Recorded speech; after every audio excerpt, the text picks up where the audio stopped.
What's going on, guys? BustUp6 here, back to another video, and today I'm here to do my Hell in a Cell retrospective. This time I'm doing part 2 of it, and I'm going to be talking about the Ruthless aggression era of the Hell in a Cell.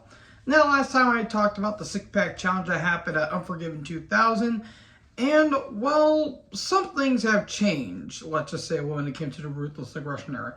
Mainly, a lot more blood has been spilled, and oh boy, we'll get to those matches here in a little bit. I do want to apologize for not uploading last night for SmackDown.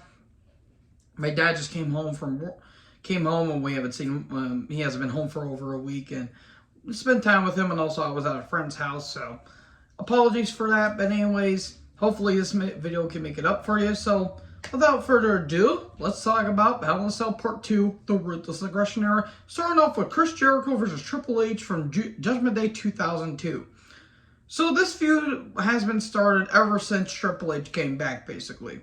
Triple H came back from a quad injury that took him out in May of the previous year. And, well, to say that he came back to a thunderous pop, it's a do an understatement. Raw MSG 2002 in January, the crowd was electric.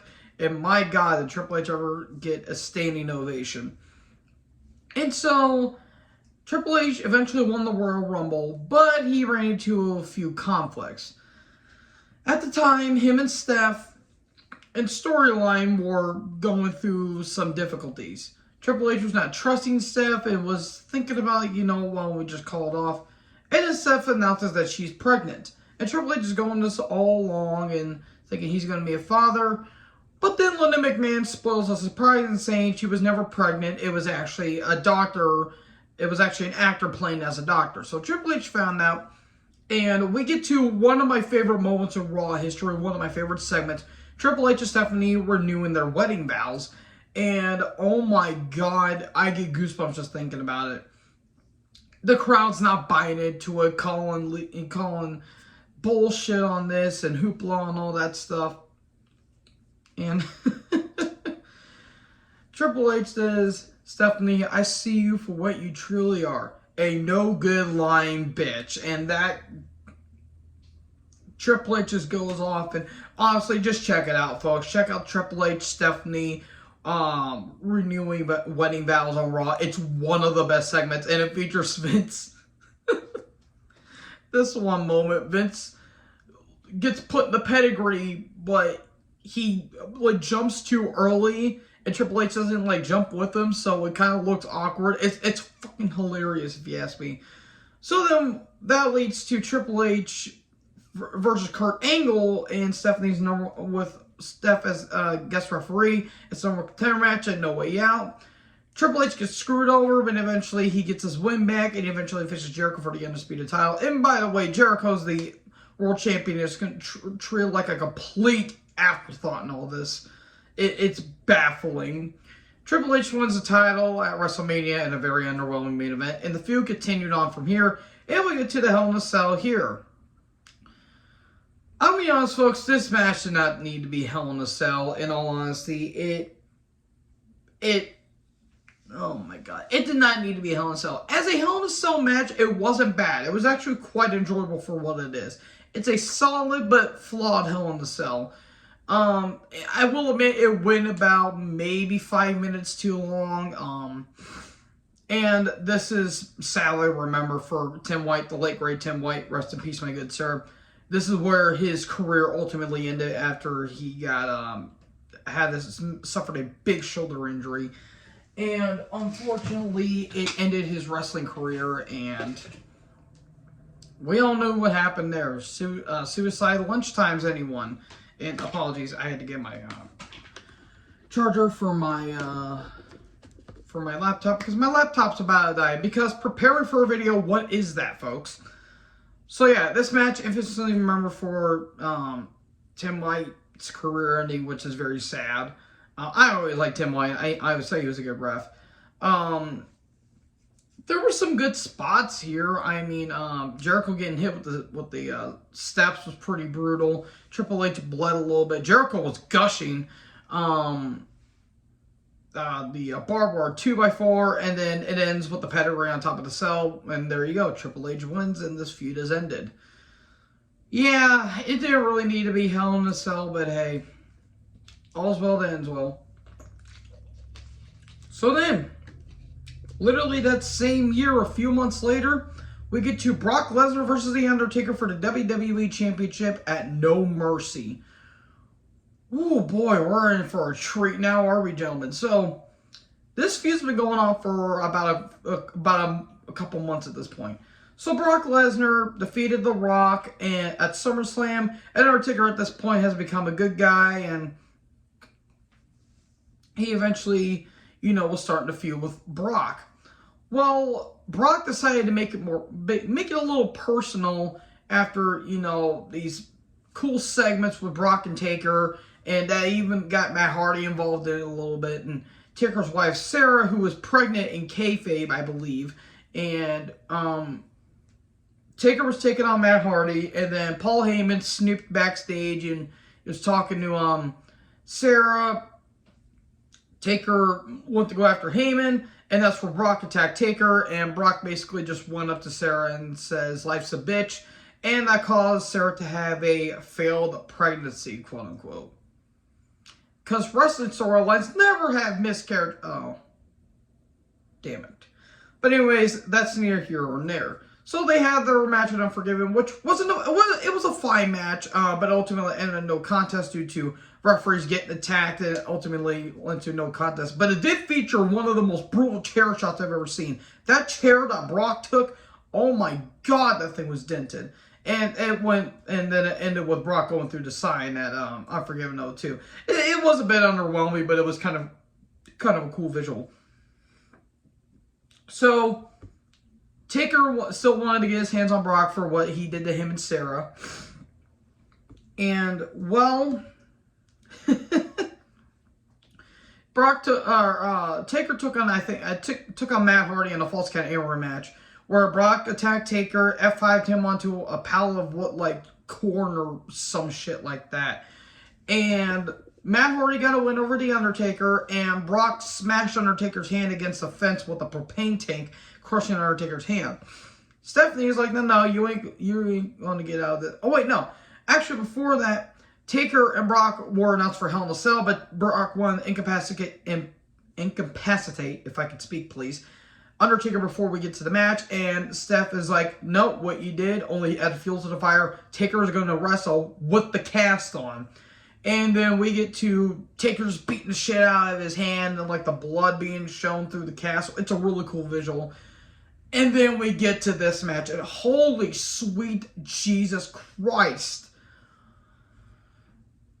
Blood in wrestling has not been unknown, obviously. Have you watched Ric Flair matches, or Hulk Hogan, or John Cena, or Triple H, or Shawn Michaels? You know what I'm saying. Blood has not been well known. This may be the second bloodiest Hell in a Cell matches. There's one match that beats it. There's one match, I think you guys can guess what it is. This match was fucking brutal from start to finish. And this warranted a Hell in a Cell match too, by the way, because these two wanted to kill each other. And this match really put Brock over. The Brock match, was a passing of the torch. This solidified Brock as an animal. Because, oh my god, the spots are some of the most gruesome spots. Taker bled after he got hit with in the corner of the steel steps, and there was a point where a literal hole was in his head and blood was squirting out of it, which was terrifying. Taker, oh my god, he bladed too deep. Brock got color. Heyman bled too, and he was on the outside. That one spot where Taker's hand is being strapped up against the cell and Brock's just beating the shit out of it is so uncomfortable. Oh my god, I wince every time. There were some really good spots. And they didn't use a lot of weapons too, by the way. They really didn't use a lot of weapons. They mainly used the cage, the steps, and a steel chair. Which goes to show you that, yeah, you can still have violence and you can still use weapons, but you don't have to over-gimmick it. Some matches I'll get to later, but this match is a masterpiece, folks. This is one of my favorite Hell in a Cell matches. This may be their best match together. I will say it's their best match together. There's one other match I think it almost rivals it, but this is by far their best match. Because the brutality here is absolutely amazing. And Undertaker nearly won, but Brock got his hand on the rope. And then Taker goes for the tombstone. Brock counters it with a freakish feat of strength. F5, 1, 2, 3. Brock wins, and he climbs the top of the cage like he's King Kong. Taker staring up, and you can see the blood squirting out of Taker's head. Oh my good Lord in heaven. I'm surprised Taker didn't go in the shock like Eddie Guerrero did in Judgment Day 2004. But I digress. This match, phenomenal, phenomenal match. What else can I say? What wasn't phenomenal, though, was the year later. Bad Blood 2003, Triple H versus Kevin Nash for the World Heavyweight title with Mick Foley as special guest referee. Okay, I'll get to the match here in a little bit, but how we got here is as follows. Excuse me, I have to take a drink. Sorry about that. So the match goes as follows. Triple H is world champion forever, literally beat everyone he was feuding with. He buried Booker T at Mania 17, or not 17, Mania 19, I apologize. And to people say it wasn't a burial, it was, because Booker should have won the match. Then he got to a feud with Kevin Nash.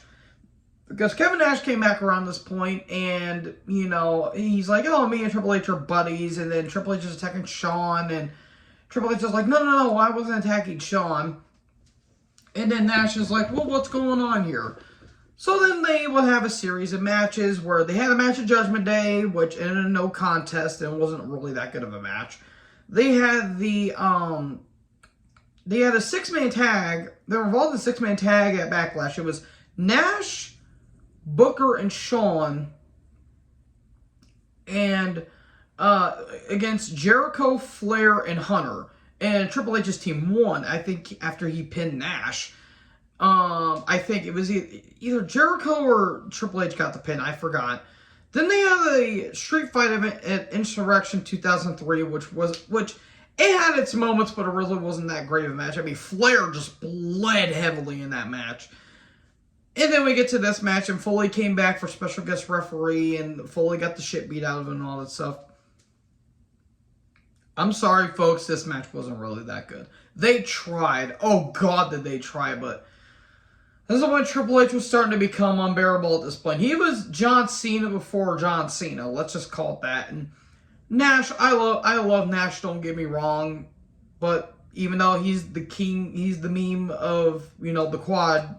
Yeah, the quad king. This match really wasn't that good. They tried. Foley's involvement really wasn't necessary, even though I understand why they did it. And Foley at this point was overweight, and they kind of didn't really need to bring him back. And, I mean, there were some good moments, but I don't know, this match didn't do anything for me. Triple H used a hammer on Nash's quad. I think Nash's quad got teared after I just said that. I kid. And Foley took some punishment, and even there was one cool moment during the match where Nash hits the jackknife powerbomb and Foley comes in to count the two. That actually wasn't planned. Actually, Foley came in a little too early, so Triple H had to kind of, you know, kick out at the spur of the moment. So kind of miscommunication there because Foley probably didn't know where he was. And in the end, Sledgehammer, Pedigree, 1, 2, 3. Again, they tried. They really did. But this match didn't really do anything for me. And I wouldn't say it's one of the worst. I would not go that far. It's just kind of a meh match at best. Speaking of Triple H, his match against Shawn. Bad Blood the year later. So these guys have been feuding basically since the end. I'll go as far as to say they've been feuding since SummerSlam, basically. When Shawn came back from that career-ending back injury, which, yeah, Shawn may have gotten hurt, but in reality, he really needed to get help at that point. So Triple H attacks Shawn, and they have their legendary street fight at SummerSlam 02. Triple H attacked Shawn after the match to continue the feud. Shawn took the title off of Triple H at Survivor Series 02. Triple H won the title back the month later at Armageddon 02. And they would kind of have an on and off feud. They would have a match on Raw, the final Raw of 2003, which is one of the best matches and one of the best matches in Triple H's entire career, and especially him as world champion at that point. Match ended in a no contest due to both guys' shoulders were down, and Eric Bischoff's like, okay, how about we have a last man standing match at the Rumble? So they have that match, which I really did like. That was a really good last man standing match, but it ended in no contest due to both men could not make it to the count of 10. So there was this thing where Shawn's like, I need to beat Triple H because I kind of beat him, but I really didn't the first time. We ended in a tie in the second time. There's got to be a winner here. So the triple threat match at Mania 20, and then the rematch at Backlash, and then they kept going to each other's throats. And Bishop's like, okay, we need to settle this right here, right now. Last time you guys are fighting, let's put it all in Hell in a Cell. Okay, that was not a bad idea. Here is the biggest problem I have with this match. It is almost 50 minutes. It is to date the longest Hell in a Cell match, and I never understood why. I don't get this match. A lot of people seem to like this match, and I'm not mad that you guys liked it. The problems I have with it, one, it is boring as hell, and it's slow for the first 15 minutes. It is slow as all living shit. Second, they got a little too weapon crazy at some points, but they kind of limited the weapons. Two, it got a little too finisher festy at the end because Shawn hit like 3 super kicks, Triple H kicked out, Triple H hit 2 pedigrees, and Shawn still kicked out. I understand that we're trying to, build drama, and the last 10 minutes were actually pretty entertaining, but I'm sorry, this match went way too fucking long. If it went 30 minutes, I would have been fine with it, but it went 15 minutes way too long, and in the end, Triple H won. If you guys like it, again, more power to you, but I never understood this match. I want to like this, but I couldn't. I mean, the match of the night at that event by far was Benoit versus Kane. And a part of me wants to say, yeah, that should have main event, but at the same time, that felt like a Raw main event. Which is a shame, but yeah, I just didn't. I'm not a fan of this match. I'm not saying it's one of the worst. Again, kind of like with Nash and Hunter, it's meh at best. But what's not meh is the next match. We have 3 more to go. Or actually 4. Triple H versus Batista. Vengeance 2005 for the World Heavyweight Championship. Oh boy, I cannot wait to talk about this match. So the feud going up to this, Batista, attacks Triple H and kind of ends Evolution, basically, because it was just down to him, Flair, and Triple H after Orton got kicked out. And it was just down to those 3. Well, after Batista won the Rumble, and again, I'll probably go into that in greater detail when I talk about the Rumble 05. And Triple H, it was a decision. Either go to SmackDown when the WWE Championship against JBL, and they could both be world champions, or take on the man that's been the leader of Evolution for the past 2.5 years. So, Dave was making decisions, and we get to a moment on Raw where Triple H is like, oh, Dave is too stupid to do it, and it's in the stagiest way possible to where Batista's just listening to it on the other side of the wall. I hate that. I hate that cliche. So we get to a very famous moment on Raw where Batista decides which world champion he's going to face. He picks a SmackDown one. And then attacks Flair and Triple H. Batista bobs Triple H to the table, signs the one on Raw, and we go to the Mania main event. It was an okay match. At best, Dave was still a little green. But eventually, Batista won the world title. They have a rematch at Backlash 05, and it was a bit better, but it still wasn't that great. Then we led to this match where these guys were just beating the holy fuck out of each other. And we finally lead to this match, and oh my god. This is not a bloodbath. This is a full-on snuff film. This is a full-on snuff film. Kind of like with Brock and Taker, this made Batista look like $1 million because Triple H kind of got his ass kicked like 60% of it, but the 40% he got on quite a bit of offense. And oh my god, the spots are absolutely violent. Like, the chains, the chain whipping, ouch. And then we get to the barbed wire steel chair, which, again, I would be very critical about it. But at this point in time, it kind of felt necessary because Triple H would literally have to kill Dave in order to win the world title. And the lead up to this, and where Triple H is like, well, the Hell in a Cell is my thing because I am the devil. And Dave says, well, I have to kick the devil's ass in order to survive hell or something like that. Great stuff. The barbed wire steel chair, just Batista in pain. And then Triple H gets his whips with the fucking shot to the head from it. Ouch. The steps. And then we get the sledgehammer. And, you know, Triple H nearly wins a couple times. But then we get to one of the famous spots where Triple H has a chain around his fist and he's about to hit a move from the second rope. But Batista has the sledgehammer. And Batista looks like he's knocked out. Triple H goes for a chain shot. Batista gets the sledgehammer shot right in the throat. And Triple H has the blood capsule underneath and just spews blood. One of my favorite moments of Hell in a Cell's entire history, because that spot, for when I was a kid, before I found out all this what then actually happened, that legit shocked me. Just good Lord in heaven. And finally, Batista bombed Triple H about to use a sledgehammer, didn't pull the trigger, and there you go. Batista wins in the most violent Hell in a Cell match. I will legit go that far because, yeah, Brock and Taker was violent, but it wasn't a borderline snuff film. This match was. So, one of my favorite Hell in a Cell matches of all time, and it's the best match these two had together. So then, we come to the final three.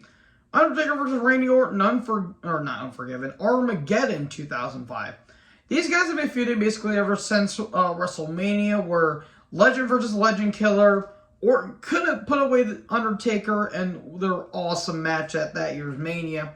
And they've been feuding off and on where Orton was kind of doing his own thing and Taker was going for the world title.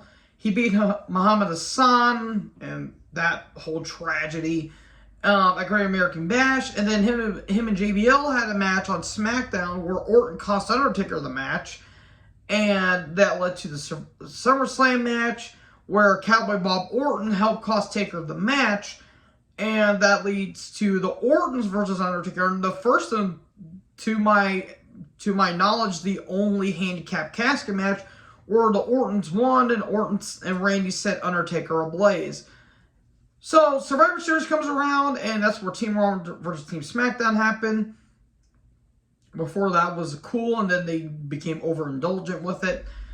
Team SmackDown won, Orton became sole survivor again, and then Undertaker returned to beat the shit out of the entire SmackDown roster and finally gets his revenge on Orton, which leads to Hell in a Cell where Undertaker's playing My Games. My God, what a match this was. This was a great, great, great match. When I first watched it, I'm like, it was okay, but looking back, this match kicked ass. I really dug this match. This was a really, really, really good match. Now, this is unfortunately remembered for Cowboy Bob Orton bleeding and getting it all on Taker.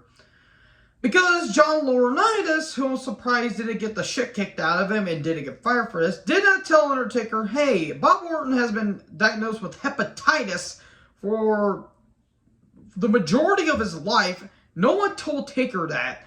And Taker was outrageously pissed, and delightfully so. And Taker, to my knowledge, I don't think tested positive, so that's good.